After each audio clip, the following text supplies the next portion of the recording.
Florent Philippot. Mais on dit ça baisse, oui, ça baisse, très bien, mais ça baisse partout en même temps. En fait, il faut regarder tous les pays, y compris dans les pays... Les contaminations, hein, vous mais le bien dites, sûr, hein, ouais. mais un peu comme l'an dernier, au même moment, je vous rappelle, je vous signale. Et au mois de mai, ça baissait. Et ça baisse, y compris dans les pays qui n'ont absolument pas fait de confinement, de couvre-feu. Même en Suède, en ce moment, ça baisse plus vite qu'en France. Donc, si vous voulez, on met au crédit de la politique du gouvernement une baisse, et puis quand ça va remonter, ça risque de remonter plus tard, ce sera probablement saisonnier, la dynamique naturelle du virus, on dira c'est à cause de ces Français qui se sont relâchés. La problématique, c'est qu'on ne pourra jamais savoir ce qu'il se serait passé s'il n'y avait pas eu ces mesures. On peut le savoir par des pays. Aussi, on peut regarder les pays qui n'ont pas pris ces mesures. Il n'y a pas de raison, dans les mêmes zones tempérées de climat, qu'il y ait des différences fondamentales. On voit ce qui se passe. Entre cette année et l'année dernière, le gros changement, c'est la vaccination. Tous les gens qui sont vaccinés, et il y en a de plus en plus, ne vont pas de nouveau tomber malades. Mais vous savez, la vaccination, vous avez le Portugal qui a le même taux de vaccination que la France, c'est-à-dire 14,5% de double dose. Ils ont depuis 2 mois entre 1 et 2 morts par jour du Covid. C'est-à-dire qu'on donne toujours le Royaume-Uni et Israël. Vous regardez Israël, à côté, il y a la Jordanie, qui est très peu vaccinée. Ils ont exactement la même courbe qu'Israël. Donc, si vous voulez, les corrélations, il faut faire très attention. Il faut faire de la science, il ne faut pas faire de la pseudo-science. Alors justement, Jérôme Marty... Je voudrais juste dire un point.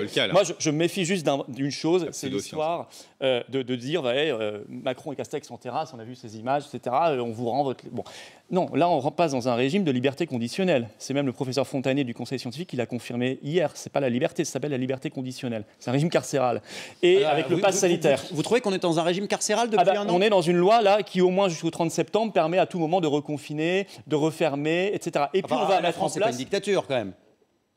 Ça ressemble pas beaucoup à une démocratie depuis au moins un an, excusez-moi, avec des décisions prises comme ça dans catimini qui ont un impact très lourd sur nos libertés. Vous êtes sur notre plateau pour vous exprimer, donc dans une dictature, je crois que vous ne pourriez pas. Oui, mais parfois, vous savez, même les rassemblements et les manifestations sont interdites par les préfets. Alors, Dieu merci, c'est pas toujours le cas, mais c'est de plus en plus le cas. Alors, je vois Jérôme Marty qui lève le doigt. Juste un tout petit point. J'ajoute à cet élément inquiétant, c'est l'arrivée du pass sanitaire en France le 9 juin, complété du pass sanitaire européen qui a été confirmé avant-hier par l'Union européenne. Et pour reprendre une vie normale.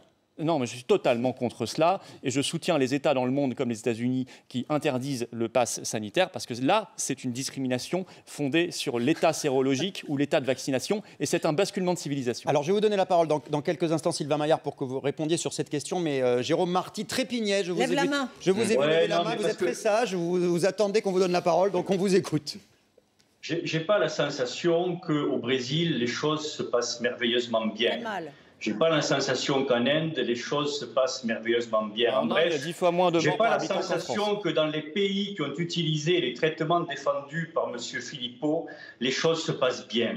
J'ai pas la sensation qu'un président comme Bolsonaro, qui a été contre la vaccination et contre le masque, n'ait pas précipité son pays dans le chaos.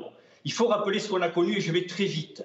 On a connu une pathologie qui est la seule, M. Philippot, que vous le vouliez ou non, c'est la seule fois dans l'histoire de notre pays où une même pathologie a embolisé tous nos lits de réanimation. Une même pathologie. Je vous entends sur tous les plateaux nous dire « mais chaque année, tous les lits de réanimation sont pleins, mais chaque année, c'est la même situation ». C'est faux, M. Philippot. Là, les lits étaient pleins avec une même pathologie. Et c'est ce qui fait toute la différence. Alors, je prends un pari avec vous. Soit... allons-y, prenez la responsabilité de tout relâcher, à l'intérieur comme à l'extérieur. Embrassons-nous, Folleville, tout va bien. Et si ça repart, c'est vous qui porterez la responsabilité de cela. Mais moi, en tant que médecin, j'ai vu mes consoeurs et mes confrères mourir, M. Philippot. J'en ai vu 200 partir. J'ai eu les familles au téléphone. Encore il y a 15 jours, j'avais la famille du docteur Loupiac, qui n'a pas pu se protéger et qui en est mort à cause de l'aérosol. Alors quand je vois des politiques comme vous, qui font du clientélisme, il n'y a pas d'autre mot, qui font du clientélisme en nous disant « cette pathologie n'est pas grave, on peut se relâcher », excusez-moi, mais ça me fout la gerbe. Oh, monsieur Marty, vos leçons, vous pouvez vous les garder. J'en ai ras-le-bol des gens comme vous. Oui, allez-y, faites des leçons, Monsieur Marty, vous êtes un médecin, occupez-vous de vos malades.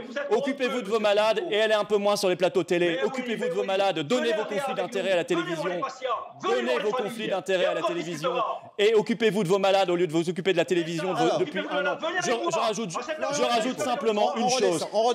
Oui, on redescend, mais monsieur s'est énervé bêtement. Redescendez tous les deux, s'il vous plaît. Oui, moi je suis très calme. Mais monsieur me fait rire parce que on a entendu des martyrs comme ça au Texas. On a entendu des martyrs comme ça en Suède promettre l'apocalypse. Vous choisissez vos exemples. À chaque fois. Peut-être qu'au Texas, ça s'est bien passé. Au Brésil, ça s'est pas bien passé. À chaque fois, ces gens-là se sont plantés. Ils terrorisent les Français. Ils ne disent jamais leurs conflits d'intérêts d'intérêt. Ils passent leur vie sur les plateaux de télé, il ferait mieux de s'occuper de ces malades. Mais je pense que le docteur Marty s'occupe très bien de ces malades. Oui, j'espère. Et pour le reste, je vous signale que cette affaire, moi les médecins c'est bien, mais la crise qu'on traverse, elle est beaucoup plus que médicale. C'est une crise de la démocratie, c'est une crise des libertés, c'est une crise économique, c'est une crise culturelle, c'est une crise pour les jeunes, c'est une crise pour les vieux. Sylvain Maillard, on va s'intéresser à ce que justement disent les Français qui vivent cette crise. Donc les Khmers blancs comme ça, j'en ai ras le bol.